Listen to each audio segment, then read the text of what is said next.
Assalamualaikum warahmatullahi wabarakatuh. Bismillahirrahmanirrahim. Alhamdulillahi rabbil alamin. Wassalatu wassalamu ala asyrafil mursalin Sayyidina wa maulana Muhammad wa ala alihi wa sahbihi ajma'in. Amma ba'd.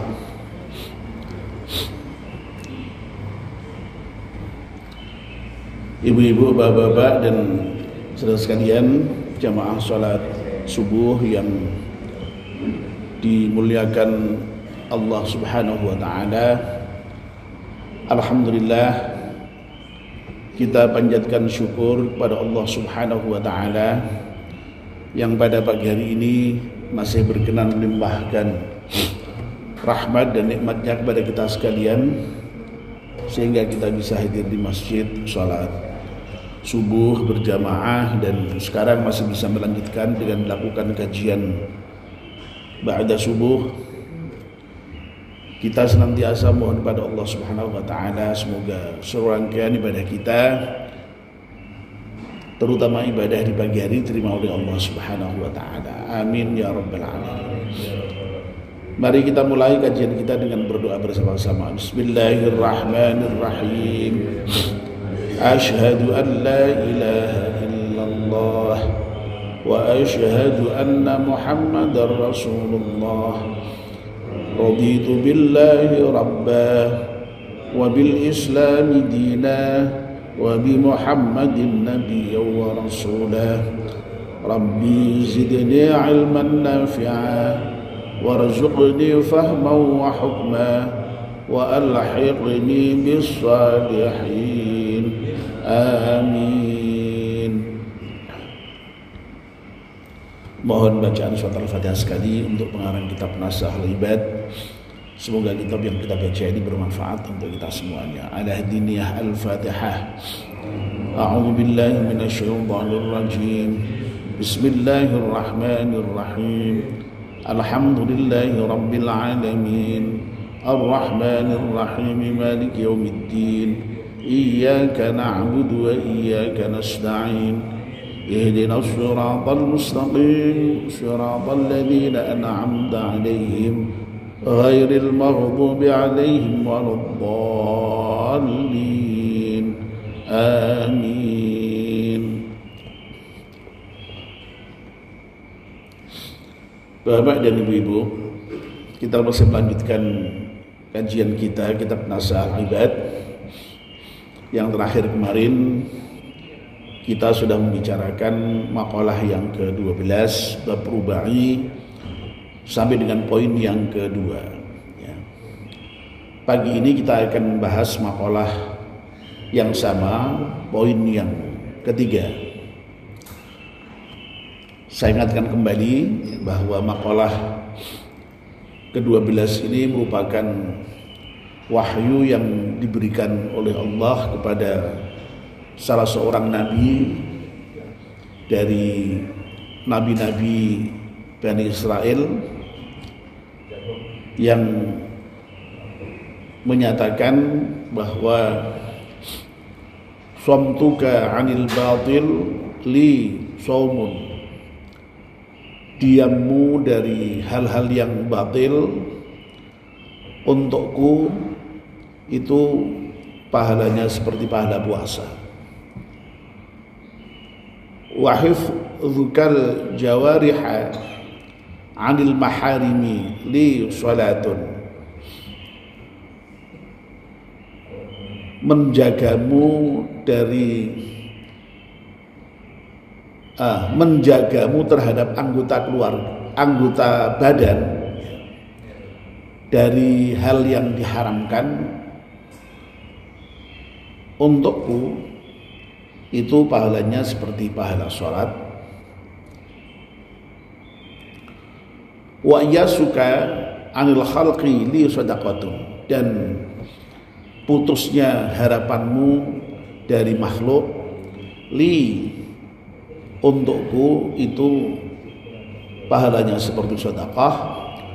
Wa kaffukal adza 'anil muslimina li jihadun, dan kamu mencegah dari menyakiti terhadap orang muslim, untukku itu pahalanya seperti jihad. Nah, yang poin 2 pertama sudah kita bahas. Kita sekarang membahas poin yang ketiga. Wa iyasuka anil khalqi li shadaqatu. Wa iyasuka, dan putusnya harapanmu. Nah, putus harapan ini oleh Imam Nawawi diberi penjelasan singkat, ai qata'u tam'ika. Memutus harapan itu maksudnya memutus sifat anil khalqi, dari makhluk, li, yang putusnya harapanmu dari makhluk itu dimaksudkan untukku, shadaqatun, itu shadaqah, ai thawabuhu ka thawabis shadaqati. Maksudnya pahalanya itu seperti pahala shadaqah. Ya, ini masih berbicara mengenai keutamaan amal-amal yang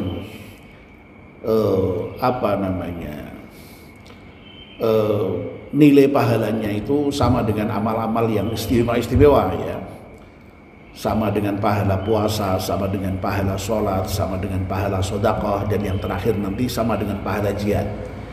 Lah, yang pahalanya seperti pahala sedekah itu adalah ketika kita memutus harapan atau memutus tomak ya dari makhluk, dari yang selain Allah. Ya, memang Islam itu kan mengajarkan ya bahwa kita itu diminta punya sifat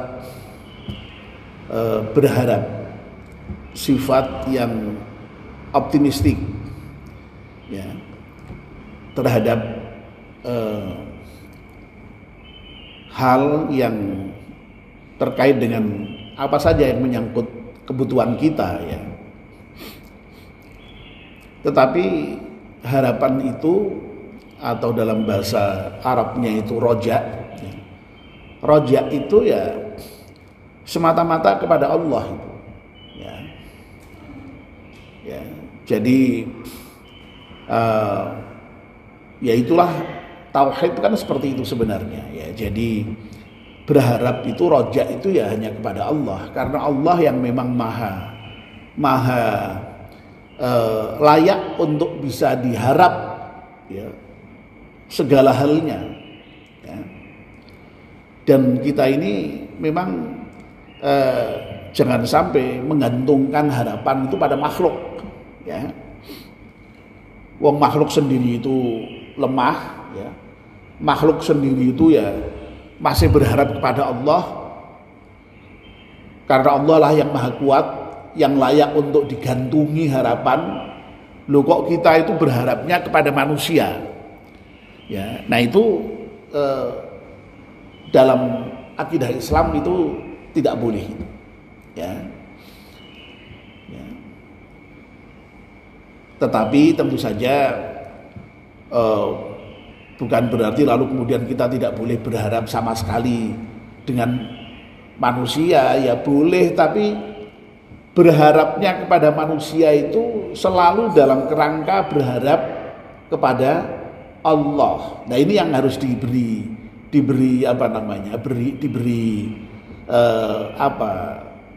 garis tebal, garis bawah yang tebal gitu ya, begitu ya.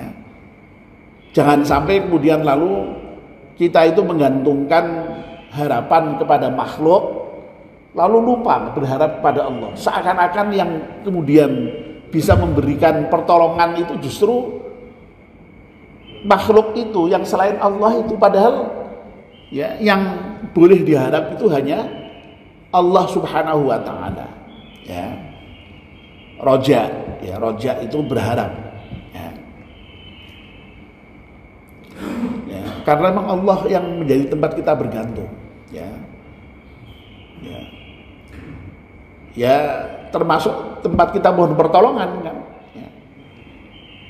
Kita ini kan sudah menyatakan saben hari itu, ya.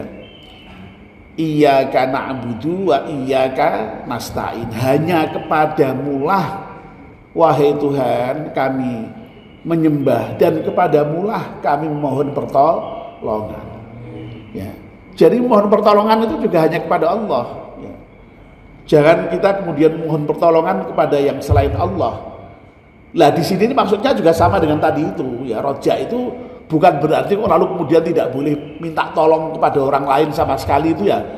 Ya bukan begitu maksudnya ya. Maksudnya itu jangan bergantung kepada makhluk ya, lalu kemudian sampai meninggalkan Allah ya. Lalu kemudian seakan-akan yang menolong kita ya, yang menyelesaikan persoalan kita itu adalah makhluk itu atau manusia itu.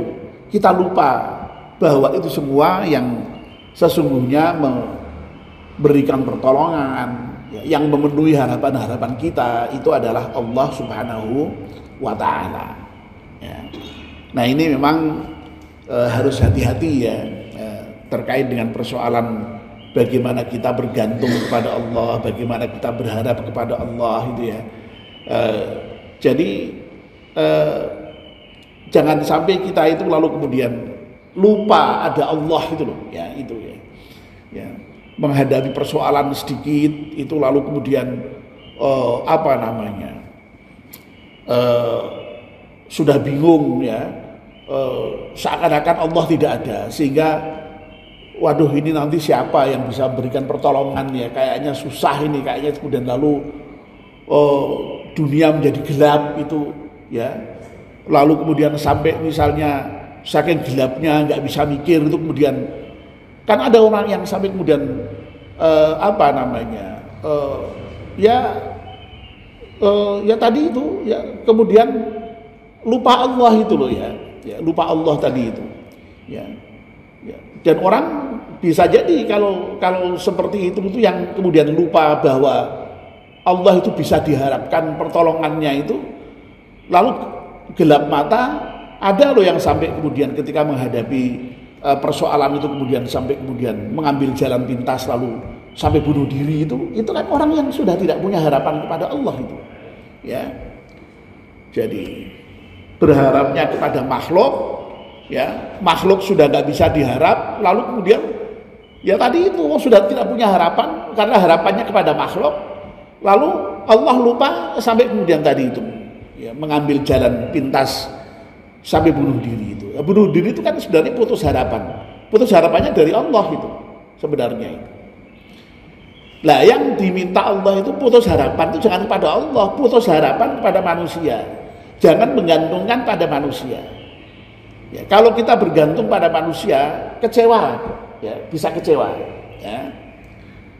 Dan kalau kita itu menggantungkan harapan pada manusia, itu seringkali kita itu lalu kemudian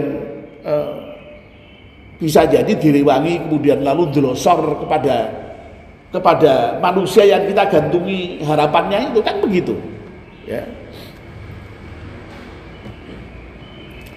Ya. Ya, jadi harapan yang berlebihan ya, yang sangat kuat terutama terkait dengan dunia sampai kemudian melupakan Allah itu ya, yang disebut dengan tomak itu. Tomak itu kan sesungguhnya harapan yang berlebihan, keinginan yang berlebihan ya. Al-hirsus syadid ya. Ya, dan itu ada catatannya alama fi aidin nas ya, yang ada pada tangan manusia ya.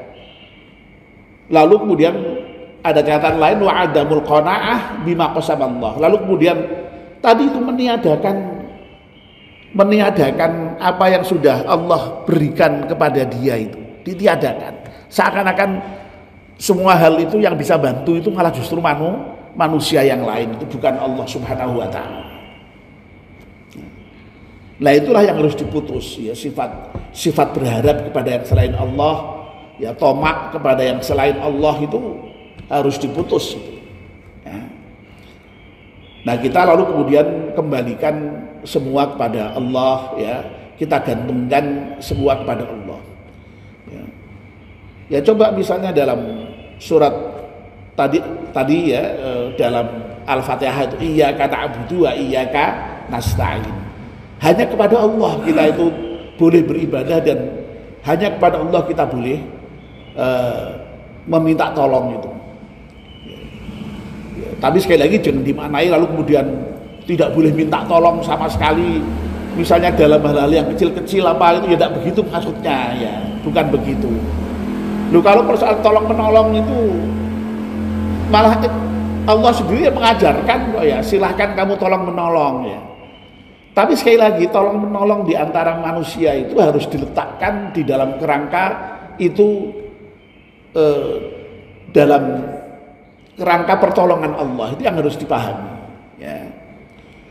Ya samalah seperti kita itu mencintai atau mencintai Allah, tapi apakah kita tidak boleh mencintai yang lain? Boleh ya, mencintai orang tua, mencintai suami, mencintai anak ya.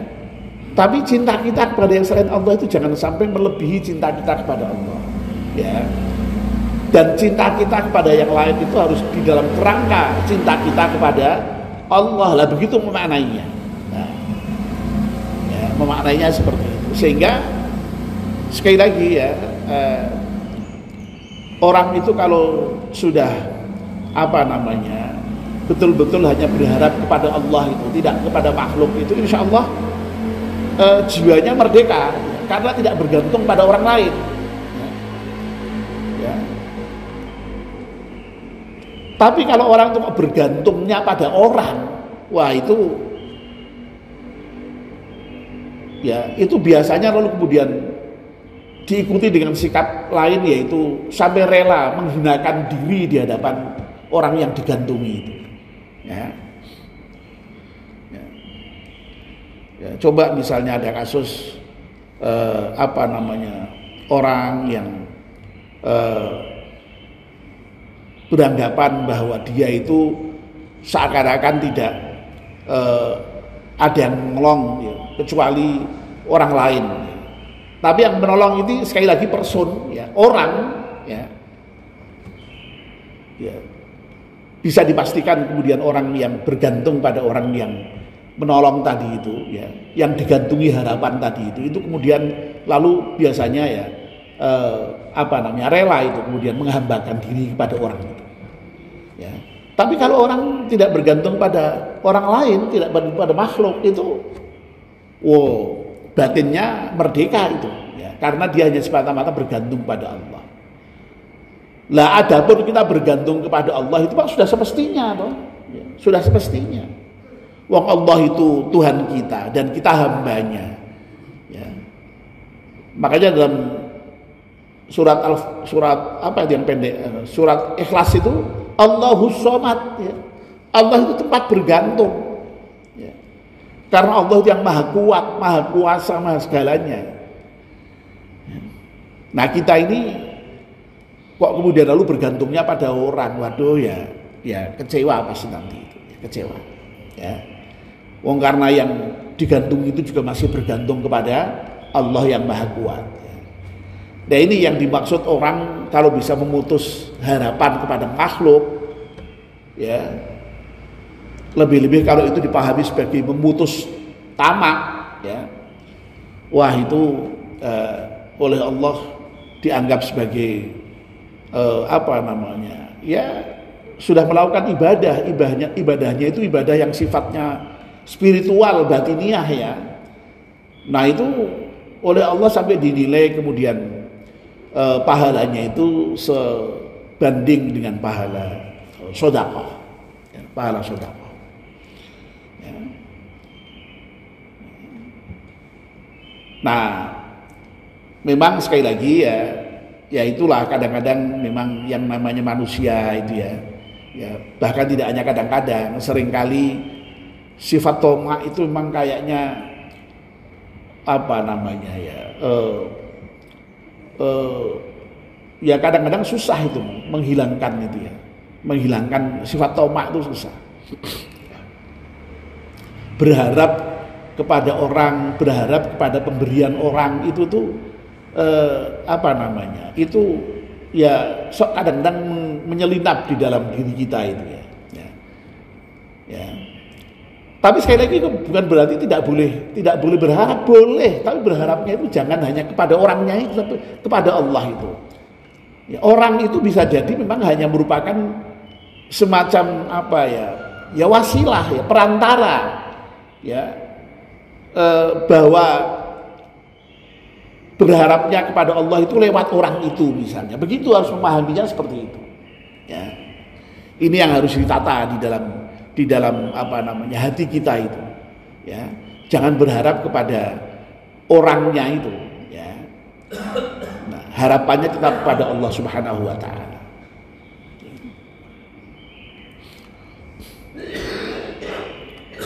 Dulu sama saya ingat itu ya, saya sudah pernah mengkaji terkait dengan sifat tamak itu ya, berharap yang berlebihan apa yang ada di tangan manusia itu ya itu apa namanya Gus Mus itu pernah bercerita begini.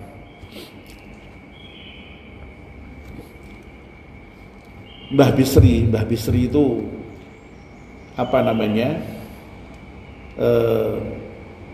bapaknya Gus Mus ya, Mbah Bisri itu bapaknya Gus Mus. Itu dulu kan penceramah terkenal, kiai terkenal ya, sering ngisi pengajian di mana-mana.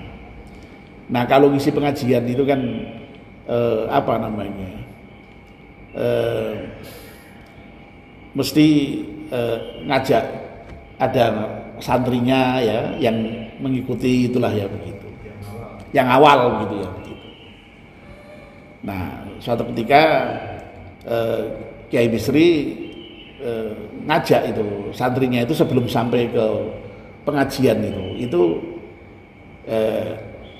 diajak makan di warung ya, diajak makan di warung ya. Nah si santrinya ini protes gitu. Duh, kan Yai ngapain datang makan di warung? Ya, itu nanti kan mesti dijamu itu, makan di tempat pengajian dan jamuannya mesti berlimpah banyak, ya makanannya mesti makanan enak-enak begitu kan ya. Wong jamuan untuk kiai mosok apa namanya sederhana kan tidak mungkin ya, mesti macam-macam gitu ya jamuannya. Apa namanya? Nggak usah. Lo nggak apa-apa, makan dulu aja nanti di sana gampang. Nggak, di sana saja, di sana saja ya sudah sama Ibu Bisri itu ya sudah kalau nggak mau ya Ibu Bisri dar sendiri kan berarti ya di warung itu.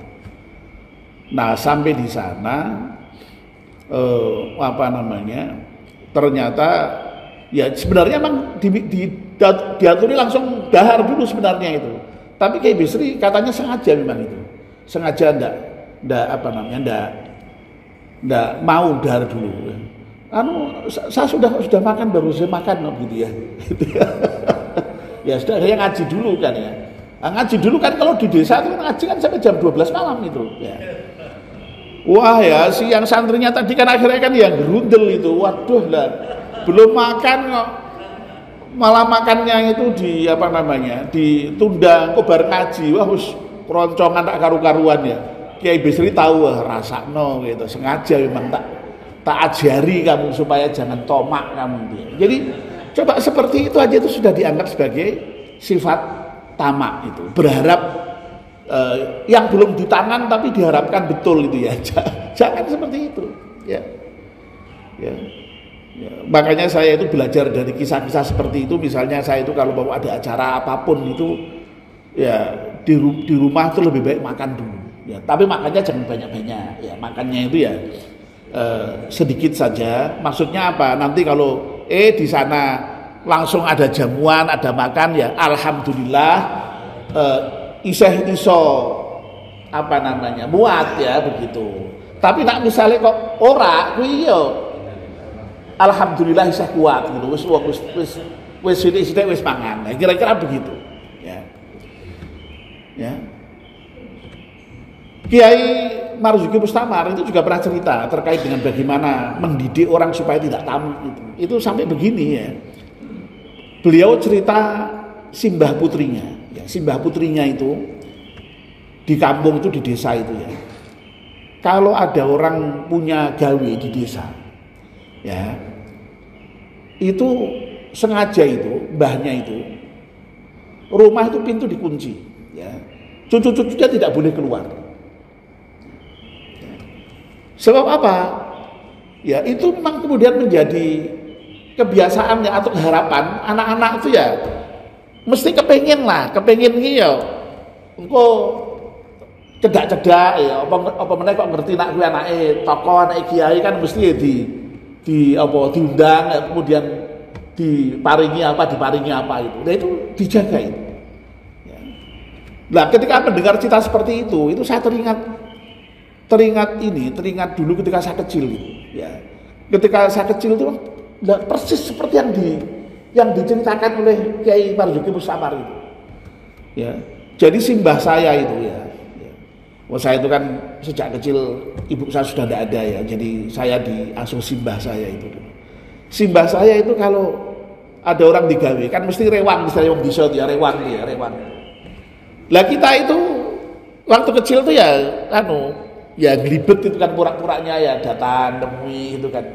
Lah harapannya apa? Kan mesti kok dikon makan mesti itu ya, digawani apa ya pas segitu tuh kuenya tuh kue apa namanya bongo itu kalau di desa itu namanya itu apa itu namanya itu ya beras itu ya beras tapi isinya kemudian tepung beras dalamnya ada diberi gula itu ya terus kadang-kadang yang ketan terus isinya dalamnya itu ada kelapanya itu ya atau jenang jadi itu ya atau gemblong itu. Waduh itu sudah senangnya bukan main itu. Lah itu kayak gitu tuh. Katanya itu sudah termasuk tamak itu ternyata itu ya. Dan itu harus dididik, jangan sampai kita itu punya hal-hal yang seperti itu. Masya Allah ya, mendidik orang supaya tidak tamak itu seperti itu. Ya sebenarnya kalau itu sih ya masih bisa ditolerir. Nah, yang tamak itu ya tadi itu yang berlebihan sehingga tamak itu kan kemudian lalu di dalam bahasa Jawa itu kemudian menjadi rakus itu loh ya. Bahasa Indonesia rakus itu tidak boleh itu rakus itu. Ya, sehingga masih kepengen terus apa yang di tangan orang lain itu supaya diberikan pada dia itu. Ya. Dan memang ya tadi itu kenapa kok saya menyebutnya menghilangkan sifat tamak itu susah ya karena memang Nabi itu sampai pernah ngendiko kan ya. Manusia itu ya itu apa namanya kalau sudah diberi harta satu lembah sekalipun atau satu gunung sekalipun dia masih kepengen lembah atau gunung berikutnya kan begitu ya sudah punya 2 kepengen lagi, sudah punya 3 kepengen lagi begitu. Lalu kemudian selesai apa itu kapan itu ya ketika sudah masuk ke tanah kata Nabi. Ketika baru mati itu baru kemudian selesai itu keinginannya ya. Nah sekali lagi kalau keinginan itu wajar dalam pengertian tidak kepada manusia tapi kepada Allah ya tidak berlebihan ya itu dianggap berharap yang normal ya. Nah yang kalau yang sudah berlebihan itu yang tidak boleh ya. Lah mengapa kemudian yang namanya tamak itu kok kemudian sampai dinilai sedekah ya orang sedekah itu kan biasanya dengan memberi sesuatu pada orang lain ya. Nah ketika orang sudah bisa mencegah sifat tamak dari dirinya itu sesungguhnya dia ya memang ya bisa bersedekah secara spiritual berarti kan rela untuk tidak mendapatkan yang berlebihan tadi itu. Dan dengan begitu kan berarti sudah memberikan akses pada orang lain untuk mendapatkan hal yang maunya itu semula mau diambil semua untuk dirinya ya. Nah, barangkali itu mungkin yang kemudian meninggalkan tamak itu lalu kemudian pahalanya sama dengan sedekah ya. Dan kita semua tahu ya sedekah itu pahalanya besar sekali ya. Ya misalnya kayak seperti di Al-Quran yang sering kita baca itu orang yang bersedekah itu sampai dilipat gandakan 700 kali ya, bahkan ya sekehendak Allah kalau Allah mau gitu.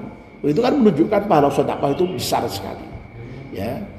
Ya oleh karena itu ya mudah-mudahan kita gemar bersedekah. Nah, di samping sedekah itu kemudian tadi itu kita menghindari tamak, memutus harapan kepada makhluk ya. Itu juga sudah mendapatkan pahala dengan nilai pahala sedekah itu ya. Nah, mudah-mudahan kita ini oleh Allah diberi kemampuan untuk hanya berharap kepada Allah. Ya, kalau orang itu berharap kepada Allah sekali lagi itu insya Allah tauhidnya benar ya, karena dia itu lalu kemudian implikasinya juga kemudian dia itu hanya bertawakalnya kepada Allah ya. Tawakal itu kan memasrahkan diri segala persoalan kita itu. Nah, kalau orang itu kok berharapnya kepada makhluk, biasanya menyerahkan persoalannya, pasrahnya bukan kepada Allah tapi kepada makhluk itu. Nah, itu yang tidak boleh gitu ya. Tawakul kepada yang selain Allah itu tidak boleh. Tawakul hanya kepada Allah Subhanahu wa taala. Ya, mewakilkan segala urusan kita itu hanya kepada Allah. Ya. Jangan kita itu lalu kemudian juga merasa hebat sendiri, tidak perlu pasrah kepada Allah. Enggak, kita itu lemah. Ya, kita lemah. Ya. Jangan merasa bisa sendiri. Ya. Bisa mengatasi sendiri. Tidak, ya. Seluruh persoalan kita hendaknya tawakal kepada Allah, ya, pasrahkan kepada Allah, ya, begitu. Ya, jadi implikasinya panjang memang orang yang tamak itu ya, orang yang tamak itu implikasinya panjang, makanya tamak itu sekali lagi dinilai sebagai akhlak yang tercela, akhlak mazmumah yang harus ditinggalkan. Lah yang benar itu roja yang tadi itu berharap kepada Allah tadi itu ya. Pokoknya kalau ada persoalan apapun ingat kepada Allah ya. Ya, inna ma'al usri yusran, inna ma'al usri yusran. Sesungguhnya berserta berbagai macam kesulitan itu ada kemudahan. Nah, yang menarik dalam ayat ini itu yang namanya kesulitan di situ disampaikan Allah dalam bentuk isim ma'rifah, berarti itu kesulitannya tertentu. Tapi yusron, kemudahannya itu dalam bentuk isim nakirah, berarti tidak terbatas secara umum. Artinya apa?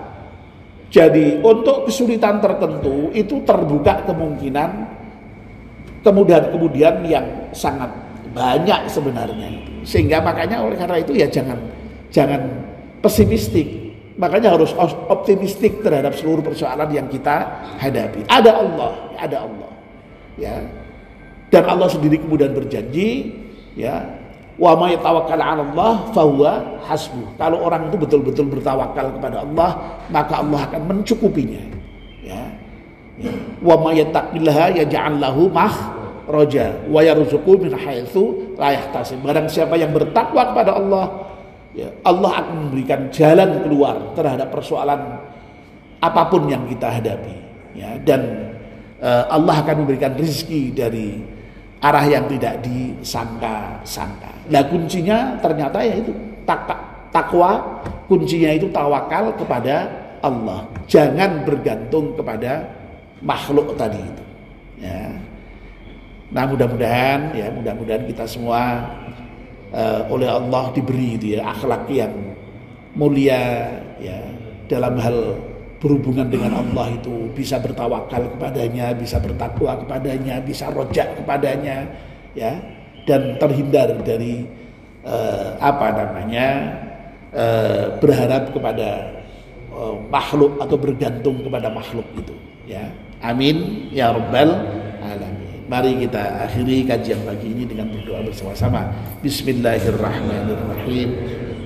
Wal 'ashri innal insana lafi khusrin illa alladziina aamanu wa 'amilus shalihati wa tawassaw bil haqqi wa tawassaw bis sabr. Subhanakallahumma wa bihamdika asyhadu an la ilaha illa anta astaghfiruka wa atubu ilaik. Wassalamu alaikum warahmatullahi wabarakatuh.